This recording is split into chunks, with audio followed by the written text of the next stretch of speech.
And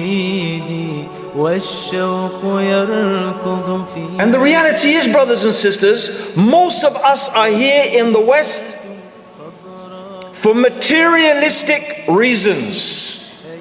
We came here and we continue to live here because life is comfortable.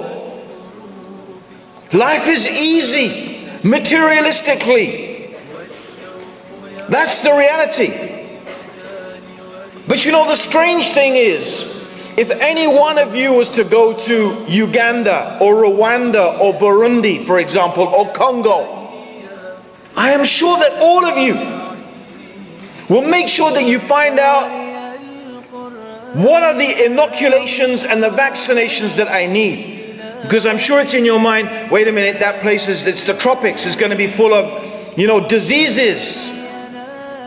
And because it's a third world, backward country, there's going to be, you know, sanitation issues. And so you're going to make sure that you protect yourself, that you inoculate yourself. And if you took your family, you'd make sure that you got all those jabs and those injections and things like that. But I wonder how many of you, when you came to Canada, you thought about inoculating yourself.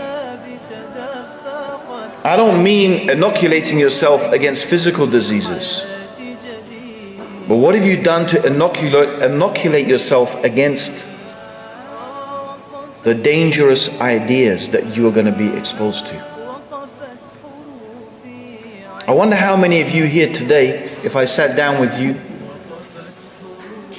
could give me a convincing and solid explanation about how do we know that God exists.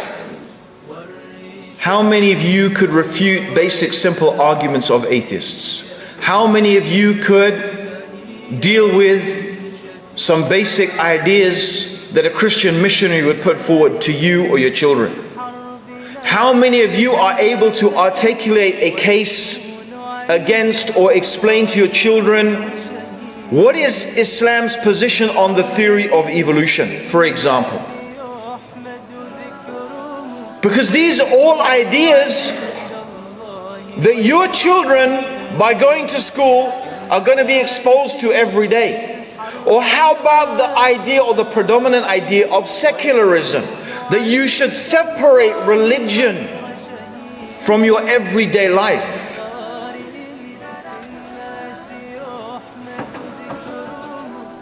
You see, that's the strange thing, brothers and sisters.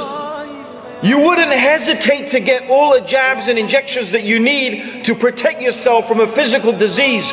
But something that is much more damaging, something that is much more dangerous, what have you done to protect yourself and protect your family?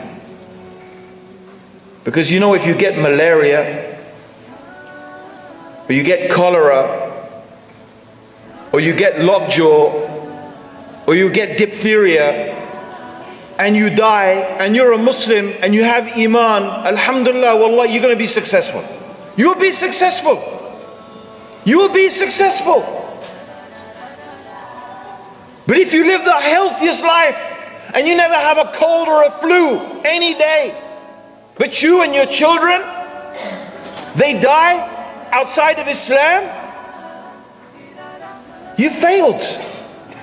That's the biggest disaster that can ever fall upon you and your family.